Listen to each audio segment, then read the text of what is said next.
నేను ఒక్క మాట పోలీసు మిత్రులకు మనవి చేస్తా ఉన్నా. ప్రజాస్వామ్యంలో ప్రజలకు అడిగే హక్కు ఉంటుంది, తప్పకుండా అడుగుతారు ప్రజలు.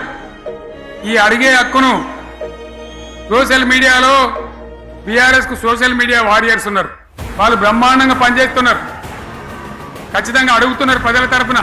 ఇంత అన్యాయం జరుగుతుంటే చూడలేక సోషల్ మీడియాలో పనిచేసే తెలంగాణ బిడ్డలు ఇది ఏమన్యాయమే ఎట్లా అని చెప్పి ప్రభుత్వాన్ని ప్రశ్నిస్తూ ఉన్నారు, ప్రజలకు మద్దతుగా నిలబడతా ఉన్నారు. వాళ్ళ మీద కేసులు, వాళ్ళని పట్టుకపోవడు పోలీస్ సోదరులను నేను అడుగుతా ఉన్నా, మీరెందుకు తునుకులాడుతుండ్రే? మీకేమక్కడ వచ్చింది?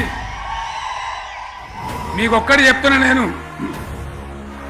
గ్యారంటీగా పోలీసు మిత్రులారా, ఇవాళ పోయి రాత్రి మీ డైరీలలో రాసుకోండి, మీ డైరీలలో రాసి పెట్టుకోండి. 100కు 100% ఇలా తెలంగాణ చెలరేగిన పరిస్థితికి మళ్ళా వచ్చేది బీఆర్ఎస్ గవర్నమెంటే. అది ఎవరు కూడా ఆపలేడు, అది ఎవరి తరం కాదు, ఎవరి వశం కాదు.